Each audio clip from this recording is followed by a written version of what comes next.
You're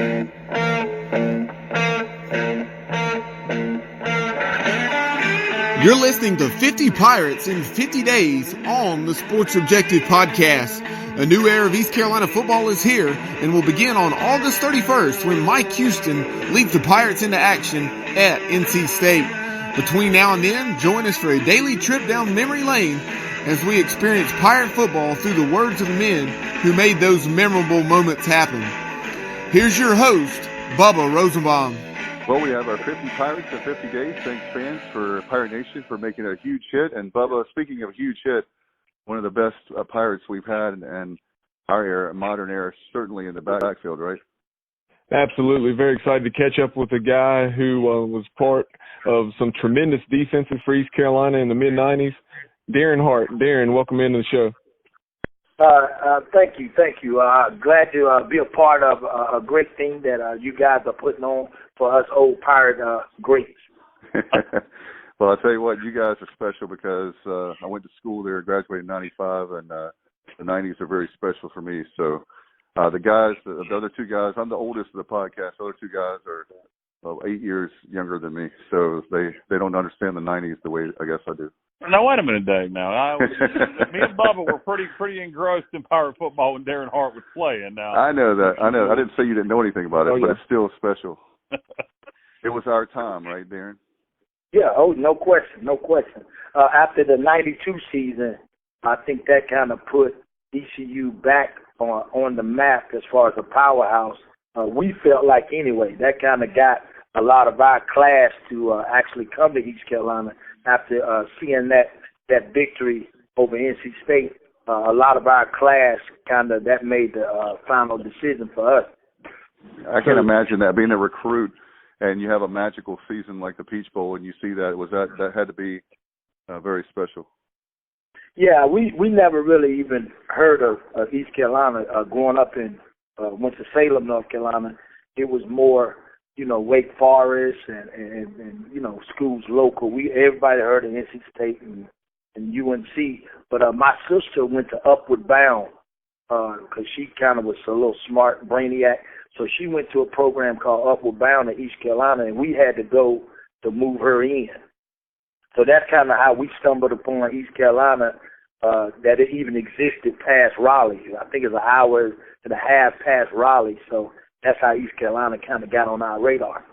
Now, Daren, you and your brother David, you guys played for Winston-Salem Carver. So I grew up in the Winston-Salem area, actually attended West Forsyth as a freshman in the fall of '96 before attending North Davidson High School my final 3 seasons. But growing up in that area, I just talk about your recruitment and how you wound up at ECU. I really remember during those days, I remember your mom attending some of the viewing parties at local sports bars to watch the ball games. Yeah, she became a big Pirate fan. We're getting terrible. We're getting feedback. Good God. I'm actually at open house right now, so the principal just came on in. But here. No problem. We're good now. No problem. We're good now. Okay, we're good. Okay, my mother was she was a big Pirate fan. I mean, she went to local bars and stuff when she couldn't make it to Greenville to watch us play. But my brother David was actually recruited, like heavily recruited by West Virginia with the Kiki and Rondé Barber twins, and Carolina, and he was just a highly recruited guy, because he had passed the SAT and things like that. And I was pretty much still a big-time player also in Winston-Salem. But I didn't get this is what I say, I didn't get the ball as much as he did. And I played cornerback in high school. That's the worst position to play, if you ask me, because you don't get no action if you're good. Yeah. But yeah. So that was the deal. But we came upon East Carolina, like I said. My sister went to Upward Bound there, and then so we knew the school existed. And then the next time we saw him, it was the Peach Bowl. But Coach Thurman came to recruit us. Just back in the day, Coach Thurman came to recruit us. He saw 2 kids, but it came about where Carolina just wanted my brother and not me. All the schools wanted one of us, and then East Carolina, Steve Logan said, well, we'll take both of them. And I was kind of happy that my brother wanted to go to school with me because, of course, in the house, it's like, man, we were going to split up. But once East Carolina came in and Steve Logan said, we got room for both of them, that's kind of what got us going to East Carolina. But see, now, when I came to East Carolina, I played baseball. And I had a scholarship to Campbell University in basketball. People don't know this. I didn't know that. So I was a big-time baseball player. That's the only thing I won the state in. So East Carolina had baseball. You know, I'm thinking I'm going to play football and play on the baseball team. I played with Kernersville Post 36 American Legion ball. And we actually won the state that year, our freshman year coming to East Carolina. So my baseball coaches went up to Steve Logan because we playing in the state championship game, summertime, and it's ready to report for spring ball. For fall ball. And my coaching staff came up and asked Steve Logan, could he let me come to camp later because I had to play in a baseball game for the state against Wilmington. And Steve Logan said, nah, you need to report with all the other freshmen. And that was kind of big. So we thought we wasn't going to get redshirted. You know, us being naive, thinking that, you know, we can play anywhere. But they ended up redshirting us, and that was the best decision for us that could have happened because we got bigger, faster, and stronger. Daren, I wanted to mention the fact that when you said about playing multiple sports, which I didn't know until now, Coach Logan was excellent at picking out what he considered, my memory, help me out on this, but he wanted the best athletes on the field. And you guys playing multiple sports today is so different now when these guys are doing specialty sports and just one sport. But I love hearing you talk about that because it's very old school. Coming from a school that only has 500 kids, you had to have guys playing multiple sports like we did in Williamston. Yes.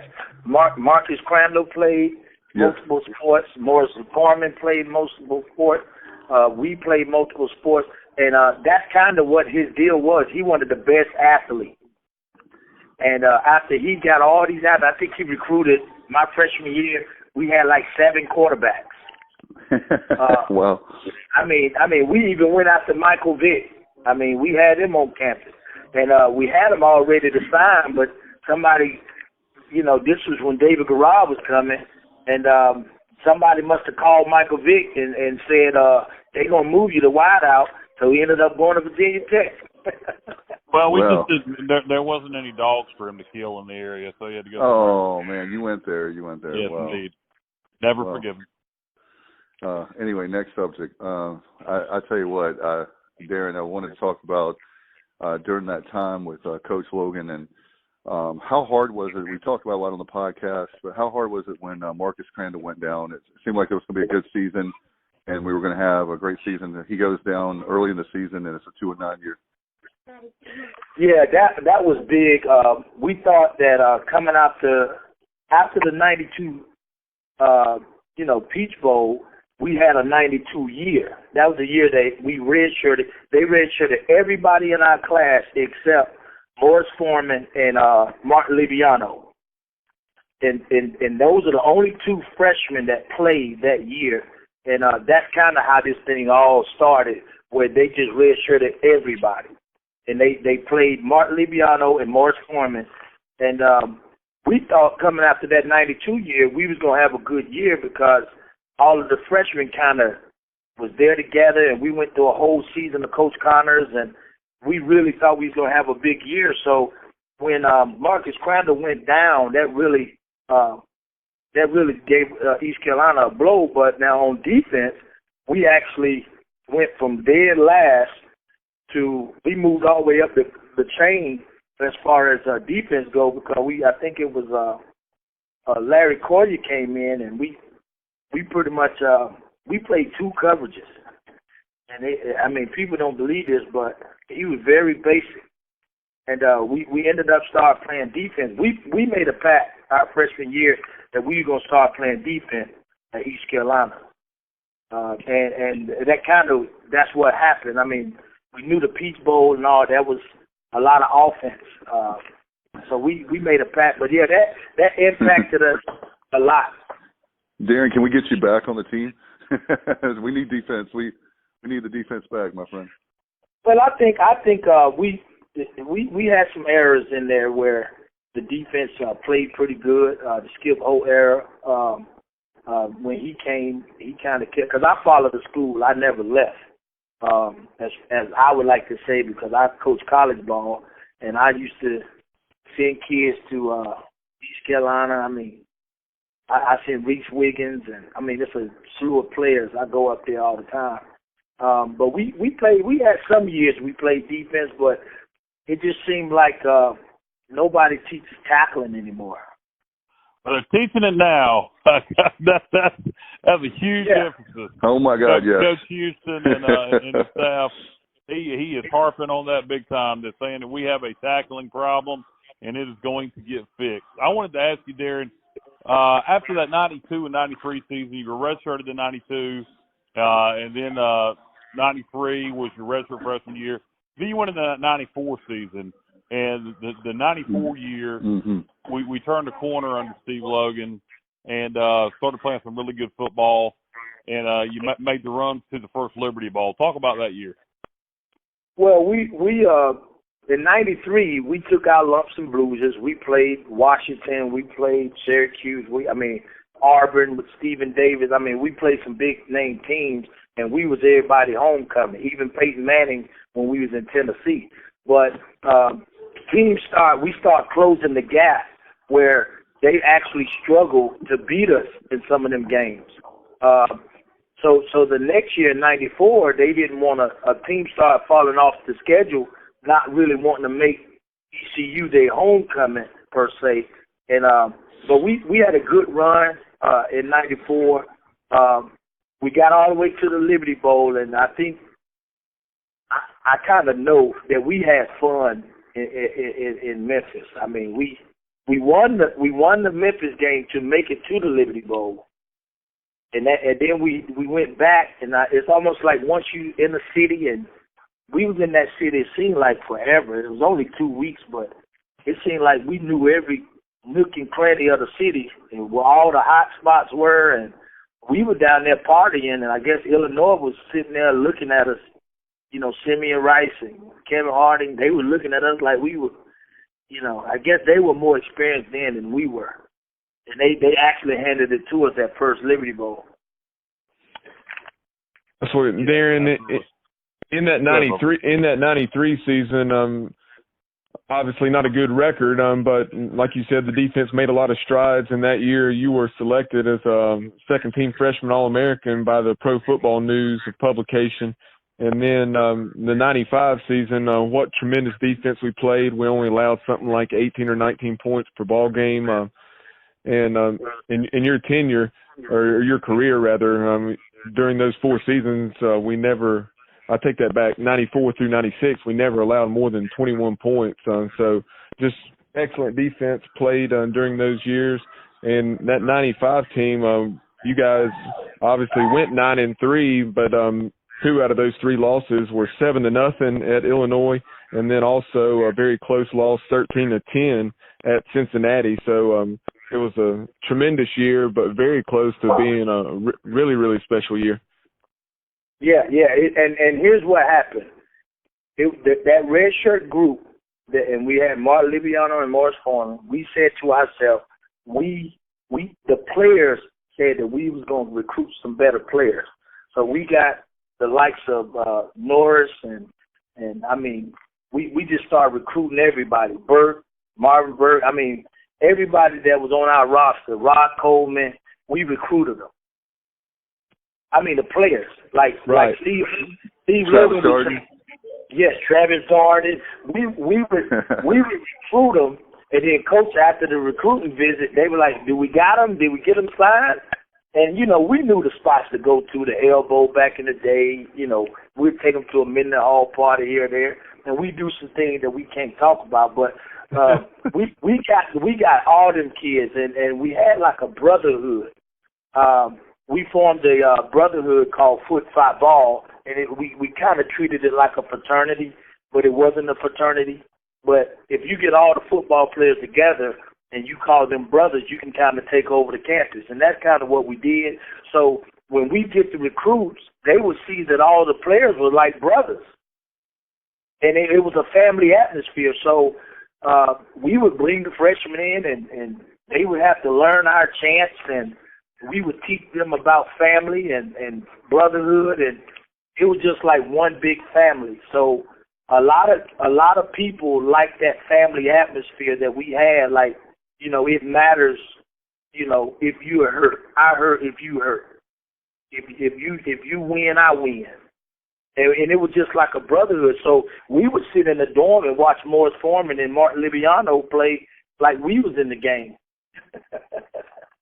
You know, when all of us redshirted. So a lot of the guys, I go back year to year, and sometimes I think the kids are playing for individual accolades now because of social media, and it's everybody's a brand. And I think we need to just get back to playing football is about family. Forget about me, I love you, you know. And if we could get back to that mentality, I think we can build East Carolina back up. Absolutely. I definitely agree. Daren, one of the plays I really wanted to ask you about, I know it has to rank right up there near the top, if not probably one of your favorite memories of your Pirate career, and that is the pick six against Stanford, a game that was a very defensive game, 19-13, and that was the only touchdown scored that day by the Pirates. Yeah, listen.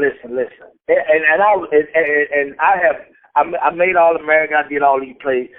They told us, and we never watched film at Carver High School. We just played.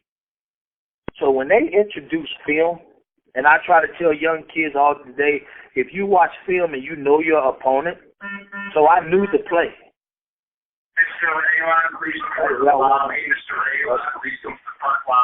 Can y'all hear me? Yeah, we're good now. We got you. So here's the deal. You can watch all these NFL guys, Luke Kuechly, all these guys, and they say they knew the play. When I tell you I knew the play, because I've seen it during the week, so I knew the play, so I baited him, and he threw it. I knew he was going to throw it. I dreamed about it the night before. Now, I would wish that, I think it was, we call him Squeaky, but my free safety that, what's his name? Kelvin Suggs, or who? It wasn't Suggs. It was, it was the fastest guy on the team at that time. But he didn't block. It was Dwight Henry. Dwight Henry, yeah. Dwight Henry. He was a speedster. He was running, and he wouldn't block for me. I'm sitting up here. I'm gassed out. I've never really ran that far with the ball in my hand. And he was, like, waving me to come on. I was like, will you block the guy so I can score? I was winning.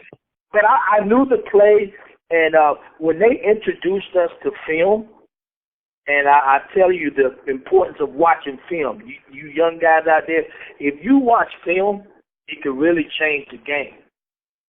And a lot of stuff that I did, making all these tackles and, you know, the game in Miami, I knew the plays. Right. I try to tell people. So I was like a coach on the field for, you know, Chuck Pagano and them, and they knew it. And you referenced that game in Miami. That's something I was going to bring up. 1996, your senior season, and we just suffered a very hard loss to Southern Miss on a Thursday night. So we bounced back, taking down Miami 31-6 in the fabled Orange Bowl, and you registered 13 tackles, had a sack, and also a pick in that game, and you were named USA Today's Player of the Week. Excuse me. Yeah, they told me I won that award, and I didn't really know what they were talking about as far as, you know, how big that award was, being that it was the best college football player in the game in that week. You know, they give it weekly, I guess. And I just thought I was just doing my job, and I was happy that we won. But I guess when all the players start hitting you on the head and say, this is your game, I guess it's called being in the zone. I think I was in that zone that game, and I didn't know I was in the zone, but, you know, everybody on the sideline was like, man, you just keep playing the hardest you can. And I was like, okay, it's Miami. And I was like, I don't care what it is. We done played Auburn and Tennessee, and all. I'm like, okay, Miami just another team. Yeah. You know, and nobody believed that we could beat a powerhouse like that, but the guys in that locker room, we definitely knew that we could beat Miami, and that's kind of what happened. We ended up and shocked the world. What's your favorite win? Would it be that Miami win? Would it be the Stanford win in the Liberty Bowl? Would it be NC State later in '96? What would be your favorite win at East Carolina? Oh, well, you know, I'm gonna say it makes up for this first game. I'm gonna go to NC State. In NC Charlotte. State. Yes. We and I didn't know this. We were the first college team to play in the new stadium. Yeah, Erickson Stadium at the time. That's right. We're the first, so we're in the history books for that. We were the first college team to play a college football game in Erickson Stadium. But yeah, it has to be the NC State. We actually went to NC State, and Mark O'Leary, I think it's O'Leary. O'Leary was the head coach, and he didn't. Yeah, Mike O'Kane. Mike O'Kane. Okay. Mike O'Kane. He didn't sign us, and he wanted one twin, but not the other. And Ray Agnew, the big-time D lineman that played a lot of years in the league, he really wanted us to go to NC State because he was a Carver grad. And he just was livid that they didn't get us. So that just puts some, you know, if you don't choose us, then we got to beat you. Yeah. Well, actually, Daren, you probably didn't know this, but if you actually look up average in the dictionary, there's a picture of Mike O'Kane. Well, and I agree. He had some great football teams, but I think he just never, you know, they didn't really beat Carolina back in the day. You know, we were shooting for Carolina. We never got them on the schedule when I played, but I enjoyed the victory that we had, you know, a couple of years ago when we had all black on. I was right there. They put me in the section where I got a ticket to the game, but they put me in their crazy student section. So I had a ball that game. We beat them like 50-something. That was the year 70. Yeah, 70. Yeah, I was up there, man. And we could have scored. The student section was yelling, "We won 100." I'll never forget. The Boneyard section was in that section. I was here. Yeah. I'm near. I sit near that section, section 2, and I heard I'll never forget that. The student section was like, "We won 100," and it was about 9 minutes left in the fourth quarter, and we called off the dogs. Rough. We could have scored 100 on them that day. Yeah, but you know what? I'm in the student section. I'm, you know, big time. I went to the school and played. I'm in the student section. I didn't know because I'm always on the sideline. I didn't know that those kids stand up the whole entire game. Yes, sir. I said, yes, man, I got to do some more exercise. I'm being in the student section. Daren, speaking of students, talk about your son following in your footsteps and becoming a Pirate and playing here. Yeah, Terrell Richardson. He's a GA now, actually. Yep, I know. He kept him on, and he worked with Scotty. He also played with Ruff. So we just falling through East Carolina. Like I said, I never left the program as far as keeping up with what I became a fan the day we beat NC State. And we didn't go to a bowl game in '96. I became an East Carolina fan. So but yeah, my son played with. He was recruited by Ruffin, came in under Ruffin, had some great years, and then Scotty came through and moved him. He went from safety and played linebacker, and but he chose. I actually took him to several schools. I wasn't gonna make him go where I went to school, and he chose East Carolina. So that was one thing. And then he chose to change his number to my number, my old number, on Father's Day. So you can imagine that just made my day. And I felt like on that day, I was doing something right as a father, where your son would take your number and actually honor that number. You know what I mean? Absolutely. And now that he graduated and he's still on staff, he want to kind of do what I do. But I told him the college coaching world now, he going to have to travel. Yeah, absolutely. Sure. And Daren, when I think of Terrell's career, the play that I think of the most is that lick he laid on the receiver from Towson. You could just, it's one of those hits you could hear, and you could just hear the crowd, a collective deep breath, and just go nuts. Yeah, now he got some of that aggressiveness from me. I told him that when you hit somebody, you need to go down with them. I think the week before he hit the tight end that played with the Colts from Carolina, and he got a targeting call. What's the tight end name? He played with the Colts. Ebron. He hit Ebron. Eric Ebron. He hit Eric Ebron in the end zone, and they got him for targeting. And I told him then that you got to go down with the guy. So he hugged him close and he went down with him, so he didn't get a targeting call. And it wasn't targeting, but it was a good lick. And I told him that was probably one of the bigger hits because it was a game-winning hit. That was one of the biggest hits that I've seen in the stadium in my lifetime. What if he commented on it, Daren? If not, then that's fine too. Has he commented on the difference in practice under Coach Houston versus Coach Montgomery? Well, he played with three of them. Right. He played with three of them, and he knew it was going to be tough for Scotty because it was such an awful exchange from Russell. But one moment. In the cafeteria. Y'all excuse me now. I'm a school teacher now. You need it in the cafeteria, Daren. Yeah. We need a custodian. No, I can't get it. But now, listen. He said that with Blackwell, because Blackwell was a GA when we played, and he did a couple of years in Clemson, and I followed Blackwell's career, and then he came back. He had started implementing, zone defense and how to teach the zone, and we actually got better with Blackwell.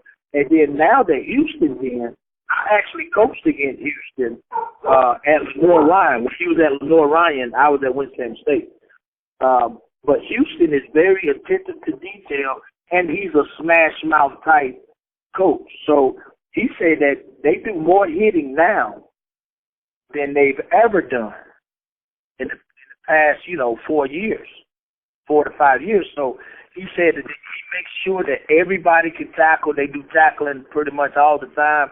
So you may see better tackling, I guess, because he definitely stresses the emphasis. And he's a no-nonsense type guy. Do your job. And, he runs a tight ship. See, I followed Houston when he was at Citadel. He went from Lenore Ryan Citadel, then he ended up at JMU. Yep.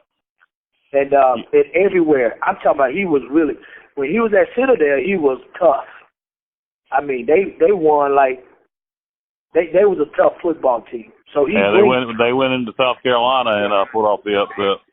Yep, they sure did. So I like his demeanor. I like what he brings to the game. And my son loves him. And he just say we're going to be better, and it's just a matter of just getting the players in because you're still working with players from the old coach right now. Yeah.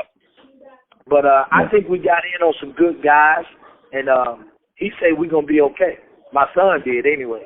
And Daren, along those lines, you referenced recruiting. Obviously, we know you're the defensive coordinator at Olympic High School here in Charlotte. So talk a little bit about that from that perspective. What are you hearing? Obviously, we don't want you to talk specifics as far as players, but just talk a little bit about what you're hearing in this area and with your coaching community in terms of Coach Houston and this new staff at East Carolina. Well, what I'm hearing is we're going to be in position to make plays. We're not going to give up too many big plays, and we're going to tackle. He demands that. And that's kind of what I'm a zone guy, coming from Larry Coyer and Chuck Pagano. I mean, those guys really know how to teach James Webster. Those guys know how to teach zone concepts. And when you have athletes that may be,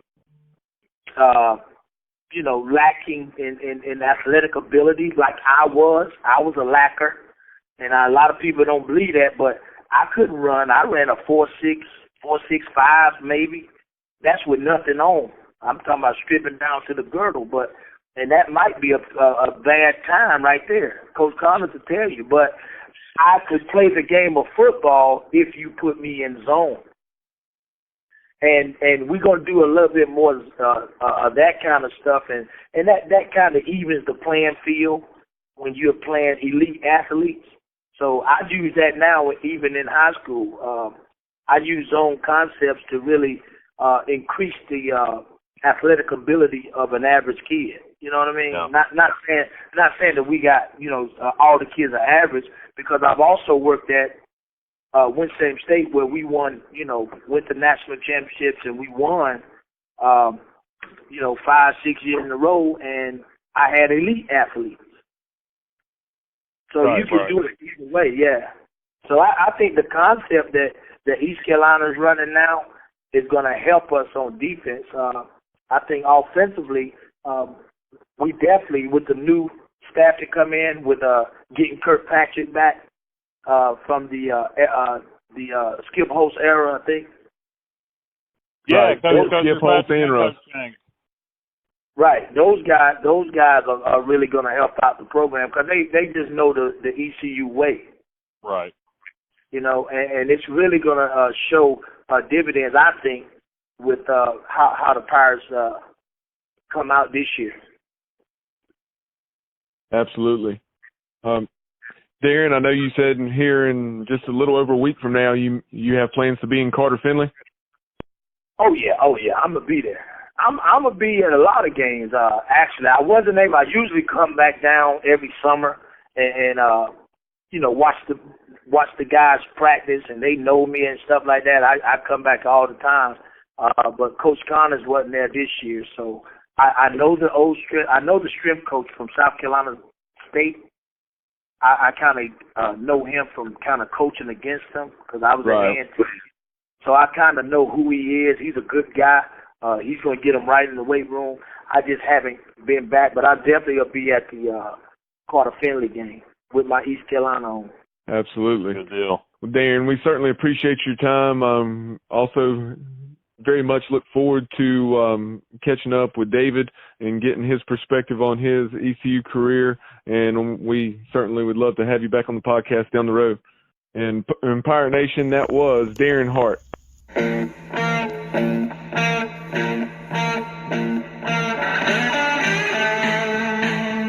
That concludes this edition of 50 Pirates in 50 Days on the Sports Objective. Remember, join us daily between now and game day as we'll talk Pirate football with players from various eras. All these interviews are available exclusively on SoundCloud and our YouTube channel. Remember to subscribe and follow so you're alerted when we post new content. Thank you so much for listening, and as always, go Pirates!